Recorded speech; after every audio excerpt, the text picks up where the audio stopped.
Les EDC, entrepreneurs et dirigeants chrétiens, ont tenu leurs assises Pays de la Loire et Poitou-Charentes-Limousin il y a très peu de temps, le 25 mars. On aura l'occasion d'en reparler. Mais avant, nous recevons Hugues Morel. Bonjour. Bonjour, Paul. Vous êtes président donc des EDC en Sarthe et là, on va faire un petit focus sur une retraite qui a eu lieu en janvier. Déjà, pour commencer, quel est le programme type d'une retraite annuelle des EDC ? Alors, Paul-Joseph, la retraite annuelle EDC, c'est donc une retraite qui marche toujours de la même façon. Les retraitants arrivent le vendredi à partir de 18h. La messe est à 18h30, puis vient le dîner et après, les hôtes présentent le sanctuaire. Donc ici, là, c'était les frères de Saint-Jean à Notre-Dame-du-Chêne. Le samedi matin, les retraitants suivent l'office des laudes à 7h30, puis vient le petit déjeuner, pris en silence d'ailleurs, et il est suivi d'un temps de désert.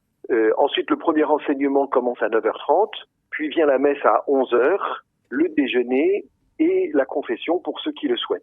Le deuxième enseignement est à 13h30, suivi d'échanges en sous-groupe sur des questions préparées à l'avance et une restitution vient terminer ce temps d'échange. Et enfin, le conseiller spirituel donne sa réponse et conclut la retraite en fin d'après-midi. Et est-ce qu'on pourra avoir quelques détails sur l'enseignement du père Jacques Vianney ? Alors, c'était donc le père Jacques Vianney, Laurent, qui est un frère de Saint-Jean à Notre-Dame-du-Chêne, qui a pu nous donner ses enseignements. C'est d'ailleurs pour lui une habitude. C'est aussi le conseiller spirituel de notre équipe Sud-Sarthe. Il faut dire aussi que c'est une retraite qui couvre tous les pays de Loire ici. Donc cette année, on était assez nombreux. On était 50 retraitants venant donc des 5 départements des pays de Loire. Alors, sur son enseignement, bon, je vais pas tout redonner, mais comme le thème c'était conversion personnelle, conversion professionnelle, on a dégagé facilement 2 chapitres.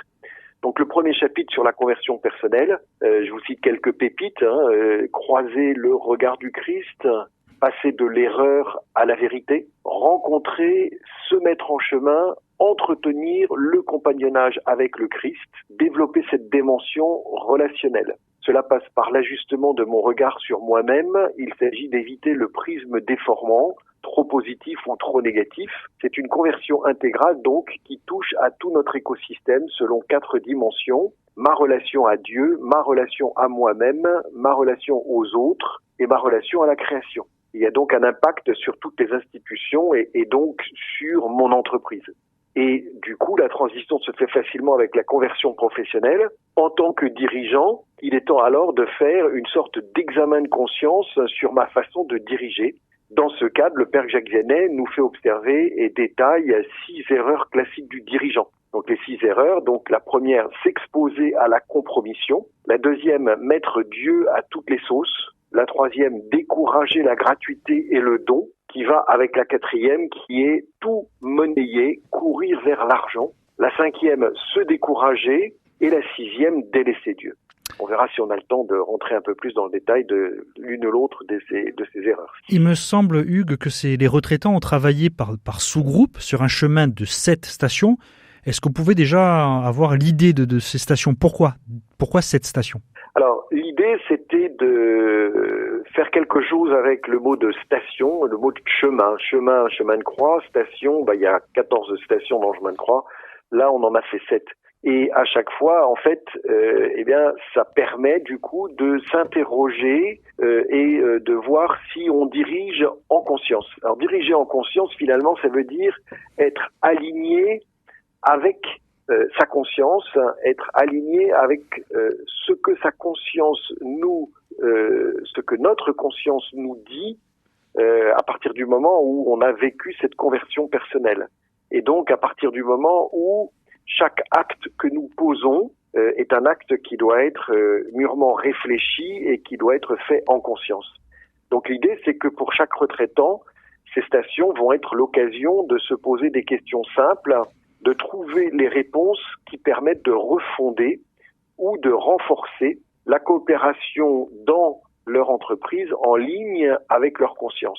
Et alors, c'est pas étonnant pour nous qui avons cette foi dans la révélation et qui pensons que la pensée sociale chrétienne finalement est le résultat de la mise en pratique de la révélation sur qui nous sommes. Il se trouve que le fait d'agir en conscience va nous permettre de renforcer cette coopération dans notre entreprise avec nos collaborateurs. Et c'est normal puisqu'on parle de l'humain. Et finalement, qui mieux que le Christ nous a fait découvrir l'homme et la femme. Donc lors des échanges en milieu d'après-midi, chaque retraitant va avoir ainsi l'occasion d'extraire de cet examen de conscience des réflexions qu'il va partager ensuite avec les autres retraitants en petits communiqués. Donc c'est cette station, nous avons finalement pratiquement, ça va couvrir toutes les actions du dirigeant dans tous les domaines. Alors je vous les cite et puis on va voir comment on va rentrer dans chacune de ces stations.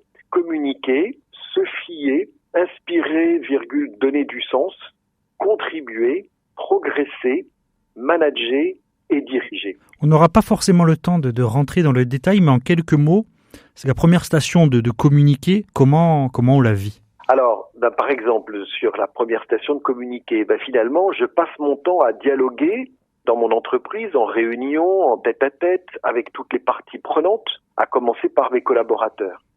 Donc la question que je me pose, c'est qu'est-ce que j'attends de chaque interlocuteur dans le dialogue pour que cela se passe bien ? Qu'est-ce que j'attends des mots qu'il prononce ? Qu'est-ce que j'attends du contexte ?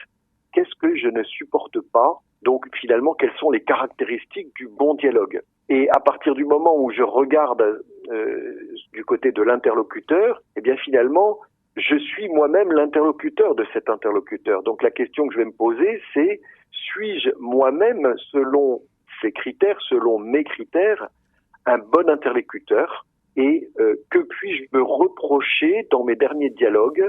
Qu'ai-je dit ou qu'ai-je fait d'inapproprié ? Suis-je prêt à m'engager à mon tour sur ces caractéristiques, à les faire connaître et à laisser mon interlocuteur me recadrer si je ne le respecte pas, quel qu'il soit. Un exemple très concret, on s'aperçoit souvent que ça va tourner autour du respect de l'autre. Il peut y avoir des moments où j'ai par exemple pris le risque de recadrer un de mes collaborateurs dans un open space, devant d'autres collaborateurs. Donc dans ce cas-là, cet interlocuteur, mon collaborateur, évidemment, l'a très mal pris et je le vois peut-être à l'expression de son regard et dans ce cas-là, il me reste plus qu'une chose à faire, c'est de m'excuser et puis peut-être de le faire venir dans mon bureau et en tête-à-tête, de lui présenter mes excuses et de lui dire ça m'a échappé, je suis désolé, j'ai dérapé et je m'engage à ne pas recommencer. Si par hasard je dérapais de nouveau, vous avez eu bien raison de me le faire savoir verbalement ou non verbalement. La seconde station, se fier, ça remène au cas de conscience. On avait déjà fait une émission là-dessus qu'on peut écouter en podcast. La station numéro 3, inspirer, donner du sens. La numéro 4, c'est contribuer. Allons directement à la numéro 5, progresser. Comment on peut progresser grâce à cette retraite des EDC ? Alors, justement, la question que je veux me poser là-dessus, c'est qu'est-ce qu'on attend de moi sur les 4 dimensions de mon périmètre ? Donc, sur mon périmètre, ma responsabilité, les 4 dimensions, c'est ce que je sais, ce que je sais faire, ce que je sais faire, puisque j'ai une responsabilité de dirigeant, et mon savoir-être. Voilà, ces 4 dimensions. Donc, je peux me poser comme question, tout simplement, est-ce que je suis au rendez-vous sur chacune de ces attentes ? Pourquoi suis-je ou ne suis-je pas au rendez-vous ? D'où vient ma motivation ou mon manque de motivation ? Est-ce que je suis motivé pour m'engager à fond ? Ai-je intérêt à le faire ? Ou bien est-ce que je me repose sur mes acquis ? Est-ce que je gâche finalement les talents que j'ai reçus ? Est-ce que je procrastine ? Est-ce que je m'appuie sur des excuses pour stagner ? Est-ce que j'accepte d'être évalué, félicité, recadré, et même par mes collaborateurs ? Est-ce que je sais me remettre en question régulièrement ? Donc on voit ici que ça tourne peut-être plus autour du savoir-être vers la fin, mais dans mes responsabilités, j'ai un certain nombre de choses à faire, j'ai un certain nombre d'activités à mener à bien, et tout va dépendre de l'énergie que j'y mets, de la motivation que j'ai. On sait très bien que tout ce qui est autour de la paresse, tout ce qui est autour de négligence, tout ce qui est autour de finalement du manque de conscience professionnelle, ça fait que on est en écart par rapport à ce qui est attendu de nous. Et donc les deux dernières stations, on a managé, vous avez parlé de savoir-être et on est peut-être plus dans le savoir-faire, le savoir-faire. Pour diriger, ce qui est très important vraiment d'offrir un confort, c'est ça, un confort de travail à ses collaborateurs pour la dernière station? Oui, confort et effort. On s'aperçoit, alors la question finalement c'est est-ce que l'environnement de travail que j'ai mis en place dans mon entreprise favorise mon engagement et celui de mes collaborateurs. Et il y a toujours une dualité qu'il faut conserver et qu'il faut équilibrer. Cette dualité, on peut la traduire par la dualité entre le confort et l'effort, c'est-à-dire entre la qualité de vie au travail, le confort pour se sentir bien d'un côté, et la qualité de vie par le travail, c'est-à-dire l'effort pour se dépasser. On peut voir que si on n'a que l'un et pas l'autre, il va y avoir un problème. Si c'est juste du confort, les gens vont s'ennuyer. Si c'est juste de l'effort et qu'il n'y a pas le confort, les gens vont se fatiguer. Une autre dualité, bienveillance ou exigence. Est-ce que dans mon entreprise, mes managers usent de la bienveillance et de l'exigence avec discernement auprès de chacun de leurs collaborateurs? Et ça commence par moi avec mes collaborateurs qui sont les membres du CODIR. Donc là, c'est pareil. Il va y avoir des collaborateurs pour qui la bienveillance va être plus importante que l'exigence et d'autres où ce sera le contraire. Donc, il s'agit, moi, de discerner et d'appliquer ce qui leur convient le mieux pour qu'ils puissent avancer. Après, ça va même un petit peu plus loin parce que à partir du moment où je suis le dirigeant, pas simplement un des managers, mais le dirigeant, il va falloir aussi que je me pose comme question, est-ce que je développe mon entreprise pour mieux servir le bien commun ou pour ne mieux servir que mes actionnaires et moi, au détriment des clients, des salariés ou des autres parties prenantes? Quels vont être mes critères de succès pour entreprendre une croissance externe ou être racheté? Est-ce que je vais surjouer dans notre communication ou est-ce que je vais rester honnête? Quelle est la réputation de mon entreprise? Quelle est son authenticité dans ses rapports avec le monde extérieur? Voilà toutes les questions que je peux me poser en tant que dirigeant dans cet examen de conscience.